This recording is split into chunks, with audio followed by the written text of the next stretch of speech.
Hey everybody, we're back. It's the first day of Learned League 69, match day 1, and it's been forever, so I'm excited to get back to making videos. This is one of the most exciting days of the year, match day 1 of a new season. So let's go have a look at what we've got today.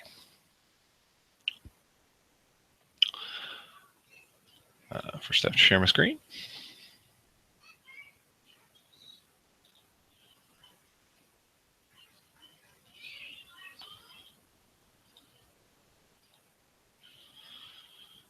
Did it work? Hold on.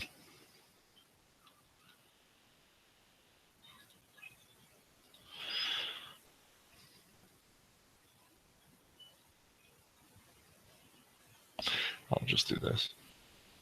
All right, sorry, got the inception there. For some reason, it showed up black for me. It might have looked okay, but I didn't want to mess up on the first recording of the year. So anyway, today, a couple of friends I'm playing against. Playing against Ben Ingram. I've moved to Rundle A Tundra. You can see who's in Tundra. Several people I know, actually. Dargan Wares here, Trevor Schultz. Ahmed Ismail is someone I played against in Quiz Bowl back in college.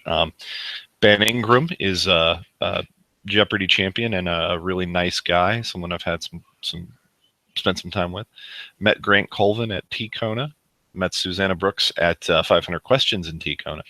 And Scott Blish, of course, the reigning Learned League champion, and another friend. So several people who are definite people I've met and known, and a few other people who I'm sure it'll be fun to play against. So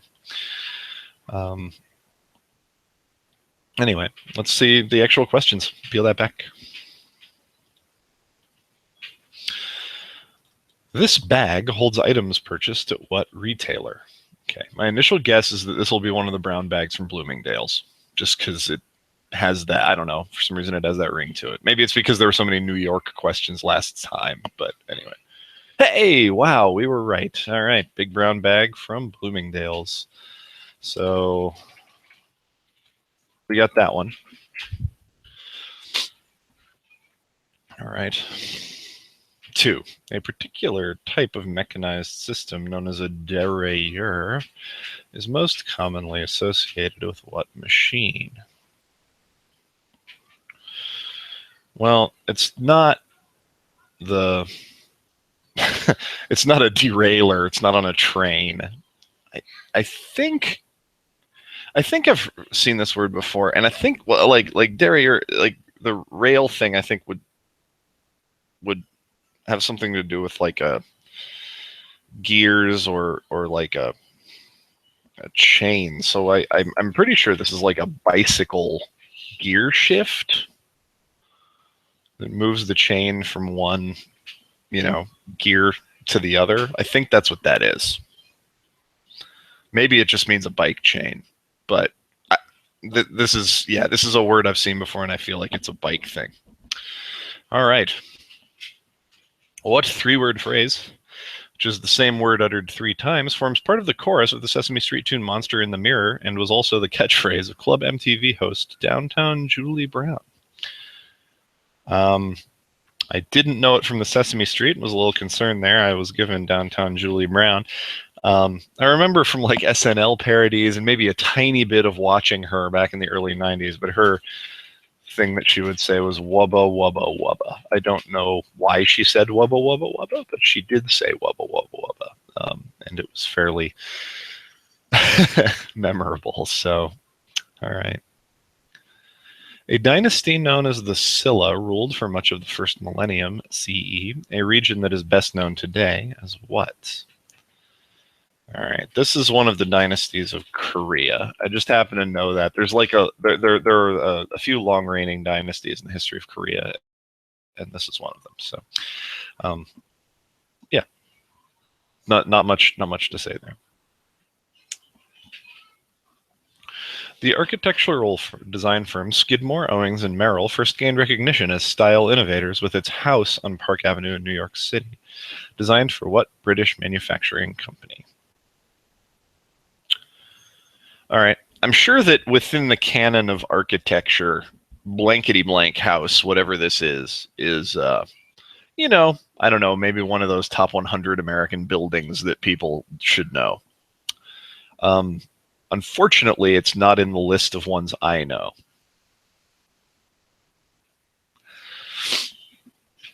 So what's a British manufacturing company? Do I know any of those? Manufacturing company.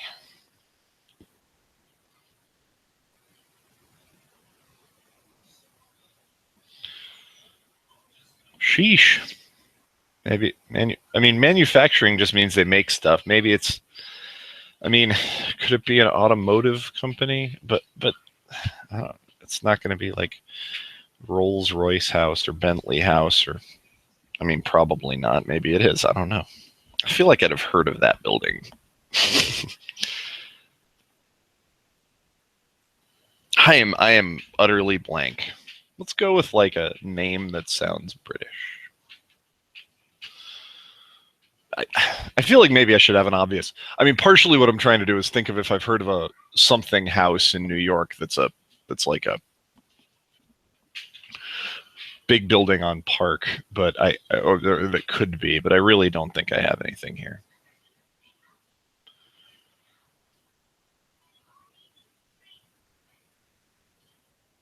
I really don't have anything. Isambard Kingdom Brunel's a Industrial Revolution guy, so we're just gonna put Brunel House. My inclination is to put a 3 on that thing for both my opponents, but I don't know. We'll see. Anyway, when Hamilton wins the Tony Award for Best Musical, not a foregone conclusion. It probably is. It's funny to see that way. It will become the second with Thomas Jefferson as a prominent character. What was the first? Okay, well, the first was, I assume, 1776. I'm not 1,000,000% sure that 1776 won a Tony. It feels like it would have.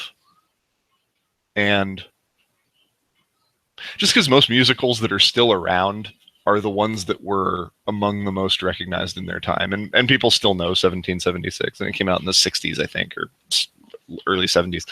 So the fact that it's still around probably helps. I wonder if it came out in 1976. I don't know. But that would have made sense. But yeah, there's definitely Jefferson in there, and that definitely feels correct to me. So that's what we're going to go with.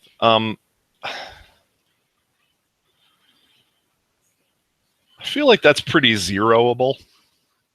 But, man, okay. So here's what I know.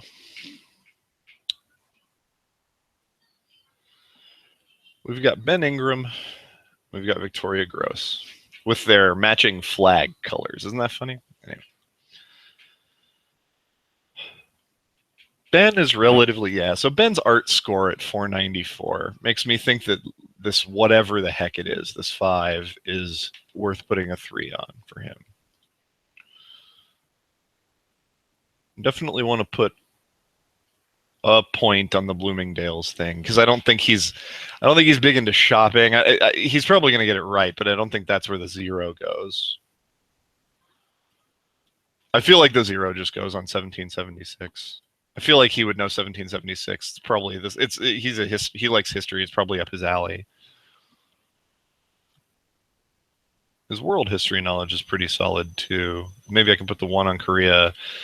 This wubba wubba wubba thing is more of a pop culture, and this derailleur thing is more of a terminology. So I feel like that's a pretty solid defensive layout for Ben. This is partially because I've played a decent bit of trivia against Ben, and you get a sense of what people kind of know. Victoria, on the other hand, is a pretty good friend of mine, but she also has just kind of surprising knowledge and surprising gaps. And that's true for everybody, but it's interesting to see her relationship with pop culture, which is kind of pick and choosy, very selective, and that means that she's not a broad consumer of everything and doesn't watch a lot of movies, for example. No movie questions here, but yeah. So I feel like she's got to know 1776, but I don't know that I'd put the 0 on it. then again, I don't know that I've got anything else to zero per se. Like, I want to put some points on the other things. I know she's been studying her flashcards like gangbusters, and I know that she sort of would, be interested in art. I still feel like this is the hardest question. This, whatever the heck this is.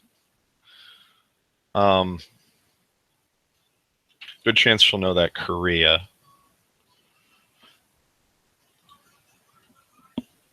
I think Wubba Wubba Wubba is an obvious two for her as well. Are we just defending the same way? This is going to be funny if true.